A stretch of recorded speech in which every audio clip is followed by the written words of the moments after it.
Welcome to the Better Podcast with me, Jen Baird. Today, I am joined by Suzie Wigglesworth. Suzie is one of the most dedicated people that I have come across since I've been at Bayleys. Suzie runs our projects team, and projects looks so glamorous on the outside, but it is one of the more complicated parts of the residential sales landscape, I guess. So today I'm really keen for you to meet Suzie, but we are going to demystify this part of the market.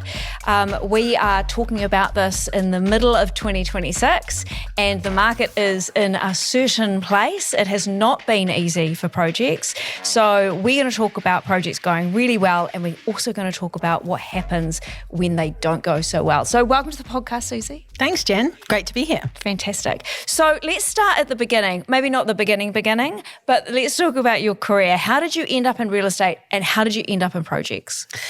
So that goes back quite some years. Essentially, I left a job in telecommunications and didn't quite know what I was going to do, and happened to fall into a contract role working for a developer who had a land development. And my role was really in regards to marketing and also just coordinating all of the salespeople that were selling down the land development at that time. And I guess from there, it just became something that interested me. It was an area that I had a passion for. My husband and I had done a couple of buy the land, build the house, sell it on projects. And so I was actively interested in what was going on in the real estate market. So the contract role gave me a bit of an insight, and I started with selling or marketing, I should say, land. And then eventually the developer gave me an opportunity to sell directly, which I did. And then from there, I sort of carried on in the industry. Fantastic. And how long have you been at Bayleys? How did this transition happen for you? So I've been at Bayleys 9 years, and I worked for several developers before joining Bayleys. I actually was asked to apply for a role through Scott Campbell, who heads up our commercial division here in Auckland. Scott and I had worked together for a developer previously, and Scott knew that I'd be interested in making the move.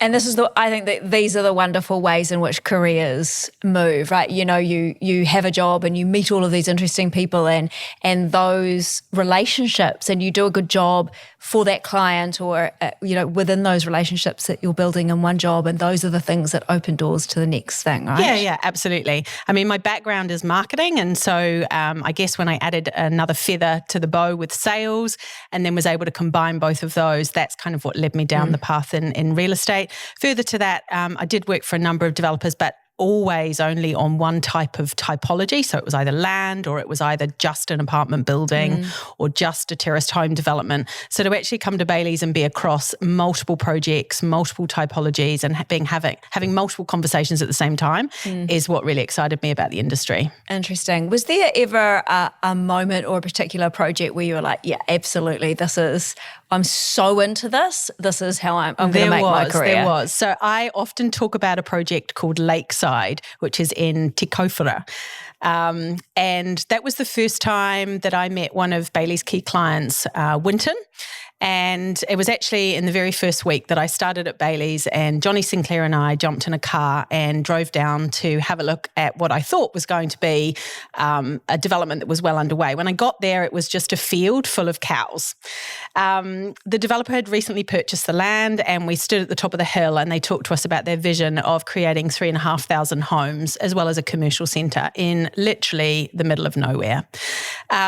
For me, being part of that process from the beginning and helping them curate not only what they were going to develop, but also what it looked like, what the housing typologies were going to be, the brand. We started from scratch in creating the brand, all of the sales collateral, and then obviously a sales strategy behind that.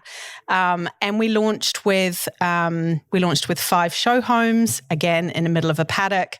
We attracted around 150 to 200 people to each open day that we ran. Wow.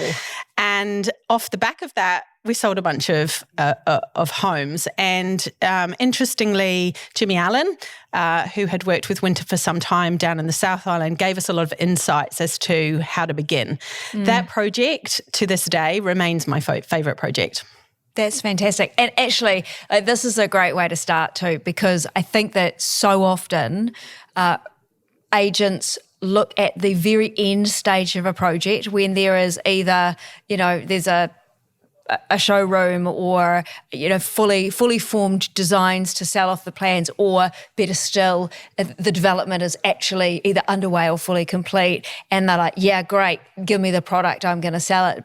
But what I'm hearing you say is that actually the work of someone like you and a real projects team that's adding real value to a developer starts many, potentially years. It does. Before there's anything in the ground. Yeah, it does. I mean, often you're working with the developer from the time that they've secured the land, and in some cases they don't even own the land. They might have it under contract, or might even just be considering it as part of a sales process. So the relationship starts there, and it can take many months and many iterations of many different schemes to actually get to a point where we're able to go into the market. And even at that point, it is not guaranteed that that's what you'll end up with at the end. Interesting. And so you are, I'm assuming, correct me if I'm wrong, so you're really close to the people in our team that work in that commercial and industrial space and Correct. are selling land. Yeah. So there's kind of this roll through of land bankers or sort of commercial and industrial sales to developers into your team that ends up with the properties to sell at the end, absolutely. the houses to sell. I mean, often the commercial team reach out and will ask for sales evidence or information to assist the purchaser of the piece of land in the first place to convince them of the sale, which we'll do on the basis that if that particular buyer buys that piece of land, then the commercial agent makes the referral back into us to then work with them going forward to develop the product. That doesn't always happen. It doesn't always transact with the people that we think it's going to, but that's okay. From our perspective, just knowing that it's on the market for sale and that certain people are looking at it gives us the information that we need to be able to, I guess, further our connections within the industry. Yeah, interesting. So I'm a developer. I have bought a piece of land, and you are going to advise me in the early stages of this project. What can I expect from someone like you that I wouldn't be getting from my planning consultant or my architect? I think what we pride ourselves on is providing frontline feedback. So often the developer is heavily reliant on the architect and their planner to advise them of what they can or can't do with the piece of land. So some developers will try and maximise that to its fullest extent. So as an example, it might be that the land is suitable for an apartment development that can be 18 stories high. So their architect might design something that is as tall as it can be, as wide as it can be, with as highest density as possible. But what we might feedback to the developer is that actually in that particular location, in that region, the demographic of the buyer doesn't suit that product. And actually it's a bunch of first home buyers that don't want to live in an apartment building. So unless you're going to deliver something for that target market, you're probably going to fall flat on your feet. So we provide a lot more insight into the buyer, what the buyer wants. We've recently appraised a development over on the North Shore of Auckland, which the original scheme just wasn't going to meet the market need. The apartments were way too large and were going to be way too expensive for the location that it's in. So we've worked with the developer to recut the scheme, make the apartments smaller, improve the amount of storage that they have, ensure that they've got all of the components that buyers are asking for. And now we're getting to a point where we can then take that to market. Great. And is that happening before or after the consent process? Sometimes it happens before and sometimes it happens after. So developers are really good at going back to get variations to consent. Yes, indeed. Yeah. Okay, so you've given all of that advice. I now have a confirmed product. I'm going to start building. At what point do the sales team come along? Yeah, so often developers will need pre-sales, so they won't start building the building until they've achieved those. We tend to try and involve the sales team at the point where we know what it is that we're going to market with. In other words, the plans are locked down to a degree.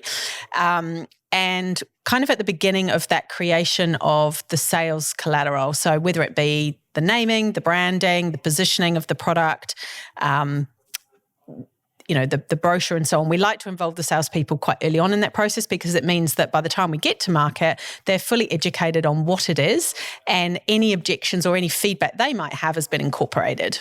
Okay, interesting.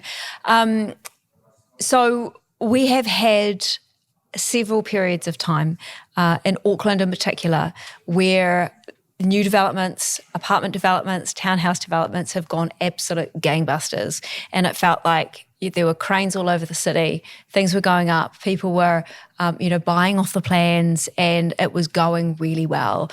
Talk a bit about those times and what that means for a city and for the market. How do you know that one of those times is coming? I don't think you ever know. I think you don't know until you're in it. And by the time you're in it, you're out of it, to be honest.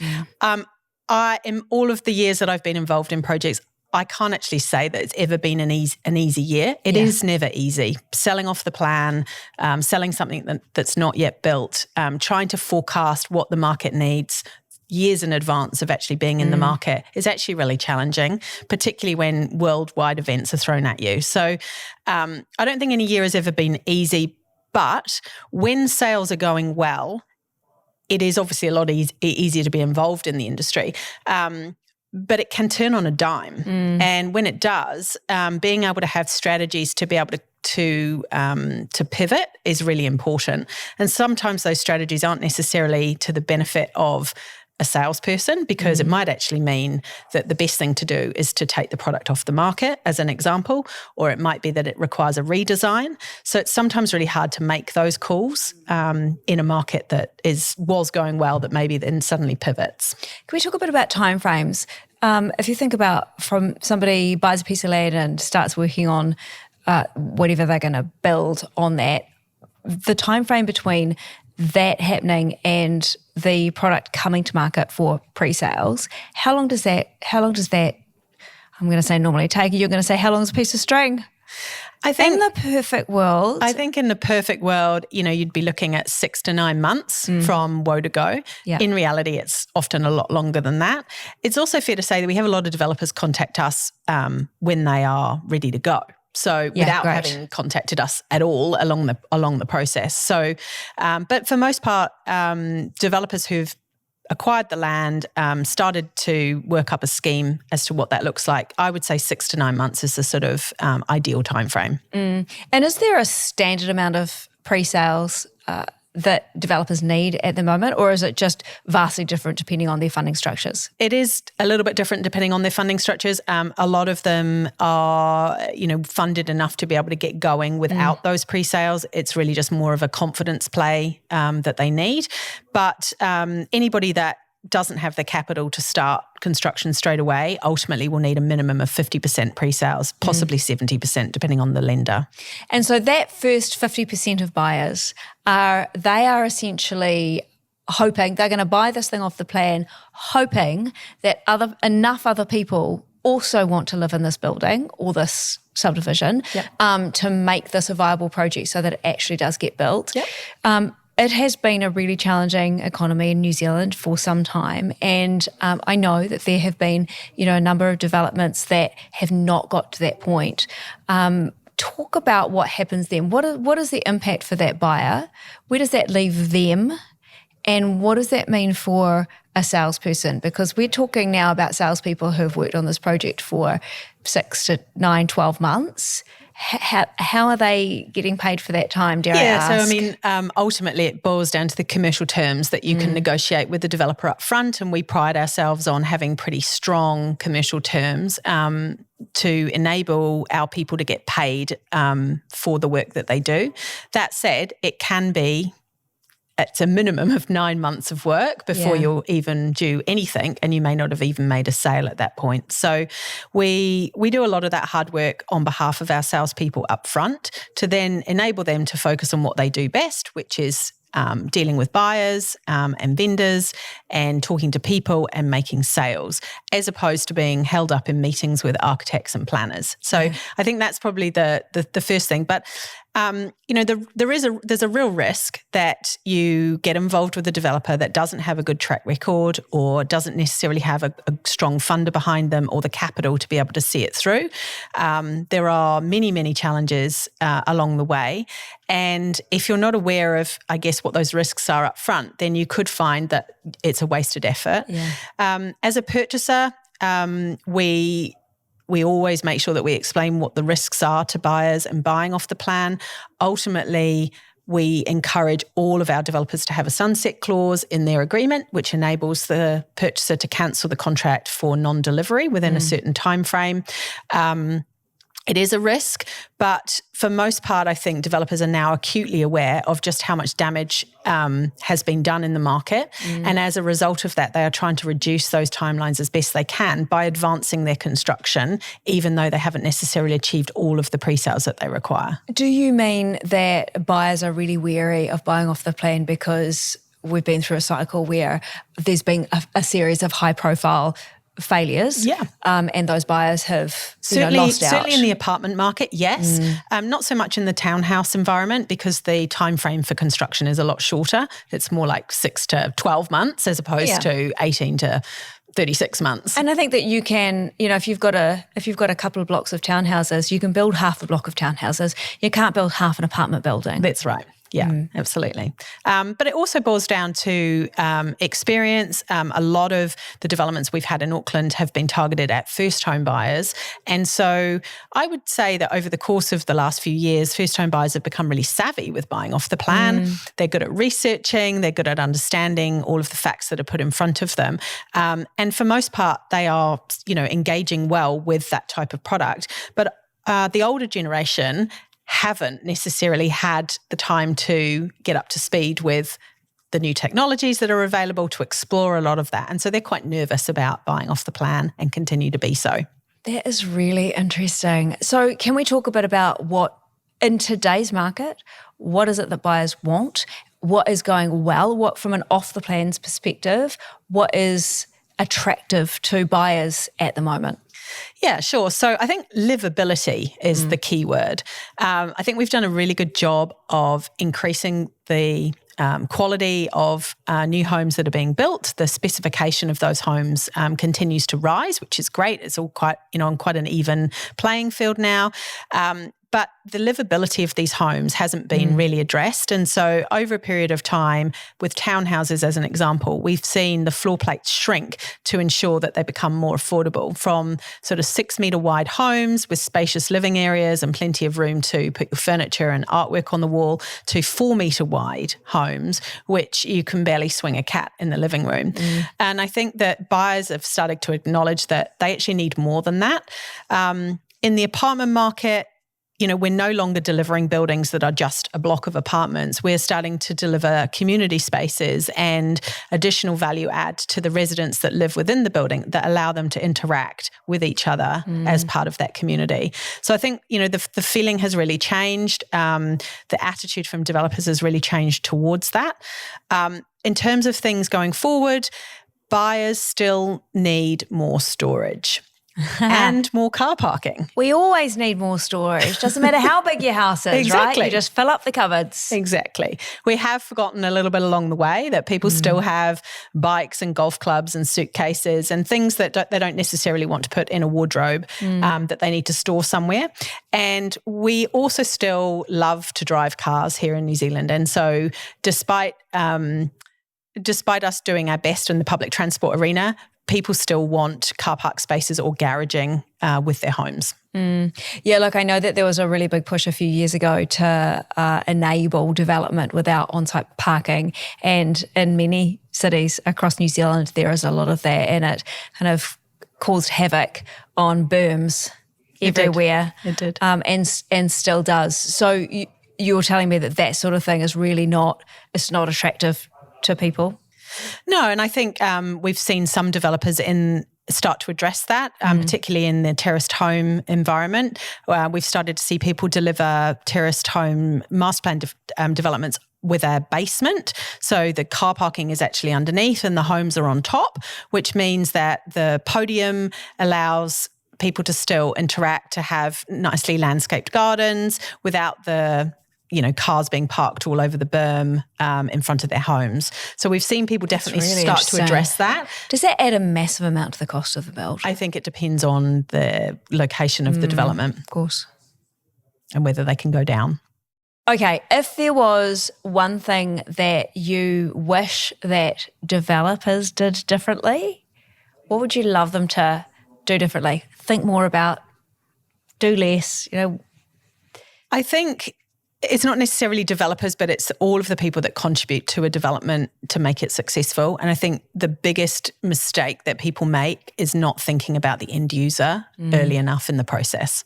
So we often talk about trends in the housing market. We talk about trends in development, but the trends are changing far more rapidly than they ever were.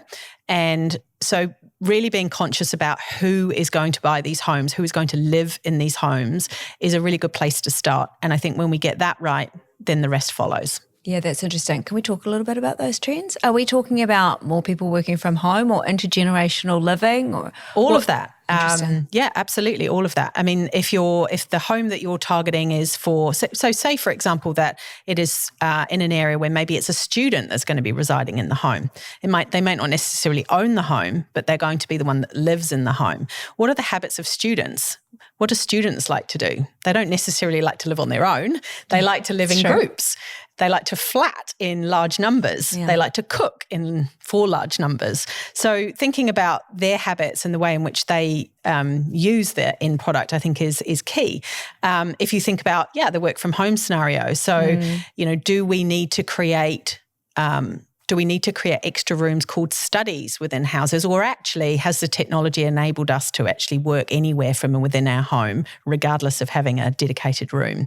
So, there's lots of trends like that are constantly evolving all of the time, and keeping up with those is really hard, particularly when schemes are developed 2 or 3 years in advance of going to market.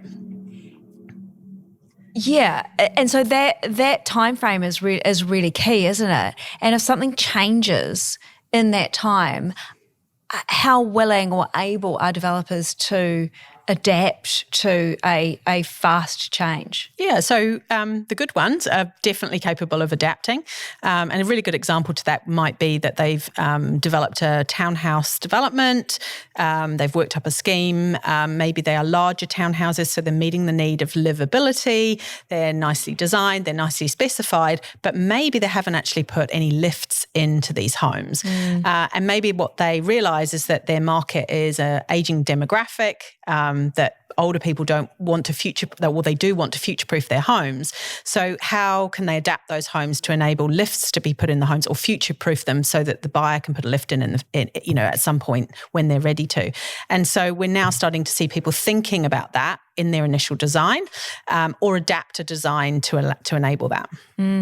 I bought an apartment in the end of 2018, I think I signed the contract, and it was completed at the end of 2020, and it did not have the infrastructure within the car parking piece of this building for electric vehicles, and that electric vehicles became a thing so quickly. It did, yeah. that it just wasn't a part of the design, and so we all of us in the apartment building, essentially paid to retrofit some infrastructure to enable that if people wanted it. Yeah. But that feels like it's a relatively straightforward thing because it's a car park, and actually it doesn't matter if you whack up some extra cables and what have you, but different when you're talking about the interiors of people's homes. Yeah, absolutely. But just going back to the EV component, even now, people aren't necessarily putting EV capability into their developments as a mandatory. They're often asking the question, should we? Yeah. And so there's still some hesitancy around the need for that in the market. Well, it all adds cost. It does. And let's talk about feasibility for developers. because where are we really at with that? I mean, it wasn't so long ago that construction costs were blowing out all over the place because of COVID. We now have some shipping disruption going on for other reasons. So getting stuff to New Zealand is expensive. Where are we at in terms of feasibility of construction of these kinds of projects? Yeah, so we've certainly come down from the highs that we experienced post-COVID, where we had a shortage of supplies and that ultimately put construction costs up through the roof. We've definitely come down from those highs, but it's still expensive to build, and it's certainly difficult to build upwards. As a result of that, there are a lot of schemes that haven't gone ahead because they just can't make the numbers work. If you combine that with a market like Auckland, where house prices continue to track sideways, it's difficult to justify any increase in cost when you can't justify an increase in the sales value at the end of the day. I think what we have seen is that there's far more resource now within the construction industry. And so that has, freed things up a little bit now, as opposed to a few years ago when it was really difficult to find a builder to do anything. Yes, indeed. You can get your deck built these days.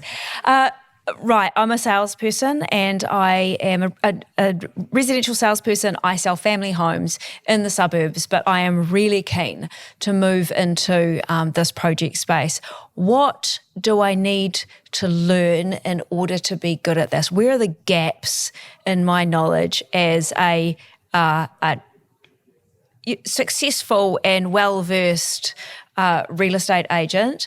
What are the things that I don't have in my toolbox that I need if I want to move into projects? I think maybe just understanding the process that a developer has to go through is probably fundamental to understanding just the longevity of how long it can take, of what hiccups there can be along the way. Some of our residential agents have got a really good grasp of the planning process and what some of the constraints are around that, and that's great. Secondly, I think that realising that the way in which we market an existing home versus the way in which we market something that's not yet built is a little bit different. And so what are the tools that you as a salesperson need in order to be successful and to create a vision for that buyer to be able to sell? Because there is a lot of opportunity out there to spend a lot of money creating digital tools, but not all of them work that well with buyers. So doing some research around that, I think, is really key. And then also maybe on the financing side, just realising or being, most of the time I find that residential agents don't ask enough questions.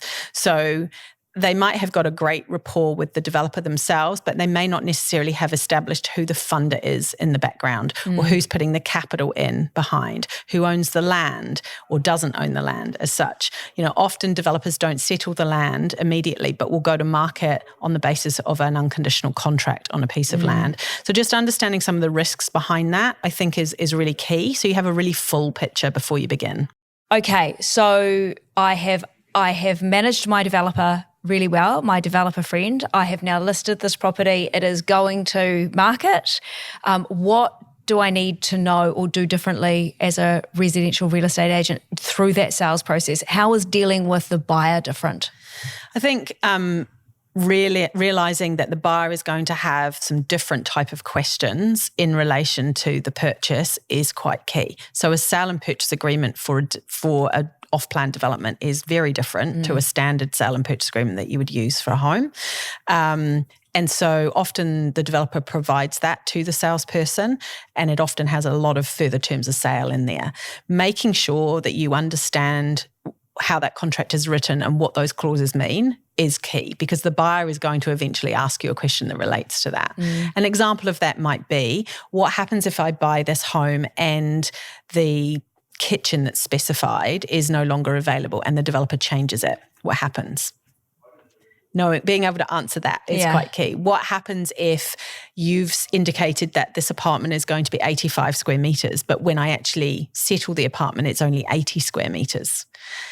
What happens if I sign up today and you tell me that it's going to be completed in 18 months' time and it isn't? What are my options? Where is my deposit held? Because 9 times out of 10 on development agreements, Bayleys doesn't hold the deposit. where's it going? Do I earn the interest on that? There are a lot of questions I feel that are in the detail that as a salesperson you would need to understand. And then in terms of the buyers themselves, I just think understanding when you launch the project to market or the property to market, who's likely to engage with it at what point. So when it is purely off the plan, who's going to engage? Because asking a first home buyer to engage straight away might not be the right target initially. They might be once it's under construction and that they can see a timeline to completion, because maybe their pre-approval is only worth 3 months or so. So just understanding the dynamics of that buyer, I think, is also quite key. Yeah, that is so interesting. Right, it's prediction time. What do you think, when you look forward for over the next couple of years, what do you think is going to get built in Auckland, because that's where we are? What do you think what type of new developments are going to get built in Auckland over the next couple of years? What's going to work? So I think there's going to be a fundamental shift in the way in which we approach apartments in Auckland. And what I'd like to see, and what I think is going to happen, is the delivery of some residential apartments that are like something we haven't seen here in New Zealand before, that offer a level beyond the New Zealand shores, something that we would maybe see in a city overseas, that has a level of service attached to the component of owning an apartment within a building that currently we just don't have. That, I think, is where it's going to go in the city. That sounds really exciting, and I feel like I don't want to say this out loud, but you should call me when you have one of those. I might be interested. Excellent. Yeah. I mean, I guess what I'm talking about is, owning a property within a building where, you can have your laundry done on a daily basis if you want to, where you can have somebody clean the apartment by just calling the concierge, by having your groceries delivered to the concierge and having the concierge deliver them to your apartment and maybe put them in the fridge for you so they don't go off before you get home from work. You should definitely call me. There you go. I found a buyer. Oh my God. Fantastic. You have found a buyer. I'm sure there's plenty of people that would love that. I'm sure it also comes for free. Well, look, I mean, this has just been really interesting, and I would go back to what I said right at the very beginning of this podcast about this being a really interesting and really complicated part of the residential real estate landscape. Thank you for a really broad-ranging conversation. I just think that this stuff is so exciting because it changes the face of the city. It does. It changes the face of communities. It changes how people live. And I think all of that stuff is just wildly interesting to see evolve across any city in this country. So thank you for that conversation. And, I think it's exciting that you get to be a person of influence in that whole, growth space. One question I ask everybody that comes on this podcast is, what is one piece of advice that has truly made you better? Take a deep breath. Oh, that's nice. Well, on that note, I have taken a deep breath. Thank you for the great conversation. It's been an absolute pleasure having you here, and I can't wait to see what's next for you and your team. Thanks, Jen. It's been great. Thank you.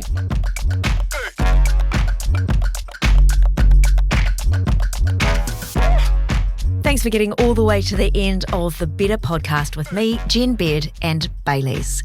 If you know someone who could get value out of this conversation, please share it. And don't forget to like and subscribe to the podcast wherever you listen to us. See you next time.